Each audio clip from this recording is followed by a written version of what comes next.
Sociedad Civil el informe que da cuenta del estado que guarda la educación en el país. También vamos a presentar el informe de gestión, pero no habrá una presentación oral de eso, sino simplemente una presentación física. Entonces, en la mañana de hoy me voy a permitir presentar los resultados de este informe sobre el estado que guarda la educación en el país. No sé quién me ayude a pasar. ¿Acá me están ayudando? Okay. El índice general, en esta ocasión tenemos, el informe está dividido en dos partes. Hay una primera parte que da cuenta de componentes y resultados de la educación, y a eso obedecen los primeros 5 capítulos, y una segunda parte que es más temática, que relata los resultados de 2 estudios, bueno, de una evaluación de políticas y de un estudio, uno sobre la evaluación de políticas, que es la política de atención educativa a niños, niñas, adolescentes de familias de jornaleros agrícolas migrantes, y un estudio especial sobre la equidad en el gasto educativo federal. Como introducción a este informe, pues me permitiría decir que el marco de referencia que nosotros hemos adoptado, no solamente para este informe, sino para los informes anteriores, es el enfoque de derechos, y aquí lo que queremos es dar cuenta del cumplimiento del derecho a la educación y el cumplimiento del derecho en la educación, buscando responder a la pregunta de en qué grado se está garantizando el derecho de todos a una educación de calidad, que además es el marco del artículo 3º constitucional. Entonces explicamos el marco de derechos y también por qué el instituto lo asume para orientar su actividad y para este informe. Explicamos que los titulares de derecho pues son aquellos justamente que tienen derecho a acceder a la educación. Se consideran titulares de derecho, no clientes ni beneficiarios, y fundamentalmente aquí adoptamos el marco que propone Caterina Tomaszewski de las 4 A's en educación, de la asequibilidad y la accesibilidad a la educación, que nos habla del derecho a la educación, y por otro lado de la aceptabilidad y la adaptabilidad de la educación, que nos habla fundamentalmente del derecho de los titulares de derecho en la educación. Y por otro lado, pues nosotros hablamos de la titularidad de las obligaciones, y bueno, la evaluación lo que analiza es el cumplimiento del derecho a la educación en los titulares de los derechos, y por otro lado, lo que el Estado está haciendo para garantizar estos derechos. Y el fin de todo esto, pues es mejorar la acción pública. O sea, siempre la evaluación tiene un propósito fundamental, que es que sirva para mejorar la educación, y en este caso, pues para mejorar la acción pública que permite mejorar la educación, y con ello, progresivamente, ir logrando el cumplimiento del derecho de todos a una educación de calidad. En eso consiste el capítulo introductorio, y el primer capítulo, si te adelantas un poquito, se refiere a los indicadores acerca de la garantía del derecho a una educación obligatoria de calidad, que es lo que nos sitúa el contexto dentro del cual analizamos los componentes y los resultados de la educación. Respecto del contexto general en el que se desenvuelve la educación en el país, muy brevemente menciono, se caracteriza la población fundamentalmente por el hecho de ser una población joven. 5 de cada 10 personas es menor de 29 años, y casi la mitad de la población está en edad de estar en la escuela, a cualquier nivel educativo. También, desde luego, caracterizamos a la población como diversa, étnica, cultural y lingüísticamente. Hablamos de la fragmentación geográfica de nuestra población. 23% de nuestra población vive en localidades rurales de menos de 2.500 habitantes, y el 72.4% de las localidades del país tienen menos de 100 habitantes, y como es evidente, esto dificulta prestar el servicio educativo.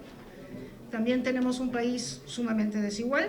Hay una concentración del ingreso, poblaciones vulnerables y entre entidades federativas.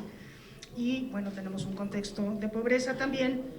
Sabemos que en el año 2014 solo el 20% de los niños entre los 12 y los 14 años, y poco más de la mitad de los que están entre 15 y 17 años en situación de pobreza extrema, pudieron asistir a la escuela. Entonces la pobreza afecta el acceso a la escuela. Con relación a la cobertura educativa, bueno, aquí se relatan nada más las cifras.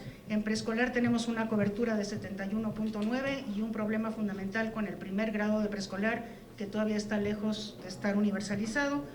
En el caso de la primaria ya prácticamente logramos una universalización de este nivel con 98.6% de cobertura. En secundaria la cobertura todavía tiene pues un tramo para universalizarse porque estamos en 87.6, y en el caso de la educación media superior la cobertura es todavía apenas del 57%, a pesar de que, bueno, este es un nivel que ya ha sido decretado como obligatorio para el Estado, todavía no para la sociedad.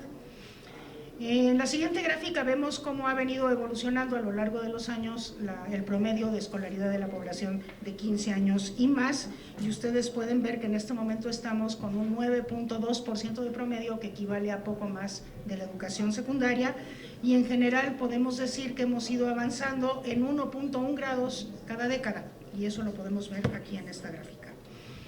La siguiente gráfica se refiere a la permanencia, porque como ya dijimos, no basta con acceder a la escuela, sino que es necesario permanecer en ella el tiempo necesario para concluir los niveles y aprender lo que esos niveles significan.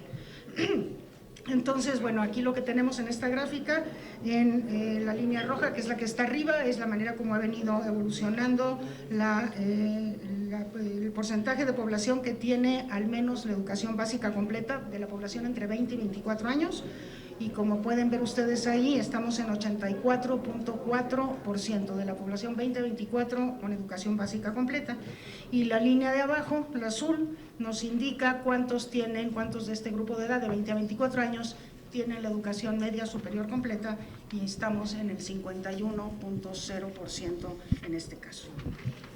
Y brevemente las conclusiones sobre este primer capítulo de contexto y de indicadores, pues es decir, que la cobertura universal en educación preescolar y en media superior todavía estamos lejos de lograrlas, y no prevemos que en el corto plazo se puedan conseguir la cobertura, sobre todo de primer grado de preescolar, de los niños de 3 años, y la cobertura de la educación media superior. También resaltamos nuevamente que el grado promedio de escolaridad de la población de 15 años y más equivale a más de la secundaria. Hablamos de la posibilidad de permanencia y vemos cómo esta disminuye conforme se avanza en los niveles educativos, sobre todo entre las poblaciones con algún grado de vulnerabilidad. Hablamos de la necesidad de combatir el rezago de quienes no logran concluir la educación básica, que como sabemos todavía afecta a un porcentaje muy importante de la población de 15 años y más, y sobre todo hacemos notar las desigualdades en acceso y permanencia en la escuela entre subpoblaciones, entre entidades federativas y al interior de las entidades federativas. Desde luego todo esto viene muchísimo más desarrollado en el informe. El segundo capítulo nos habla de las condiciones escolares para la enseñanza y el aprendizaje en la educación primaria, y este capítulo describe fundamentalmente las condiciones que ofrecen las escuelas para que los docentes puedan enseñar y para que los estudiantes puedan aprender. Y los resultados que aquí presentamos se derivan de una evaluación que se realizó en el año 2014 en una muestra representativa de escuelas de educación primaria a nivel nacional y por 6 tipos de escuelas de todas las entidades federativas, con excepción del estado de Oaxaca. Este estudio evalúa las condiciones básicas que se consideran el mínimo irreductible desde el marco de derechos, del derecho a la educación en la escuela. Y voy a dar nada más algunos datos de los que contiene este estudio, que es muy amplio, referidos a la infraestructura. Señalar que 1 de cada 5 escuelas tiene techo de lámina, de asbesto o de metal, y esto es cierto de 5% de las privadas, pero de la mitad de las escuelas comunitarias de CONAVE.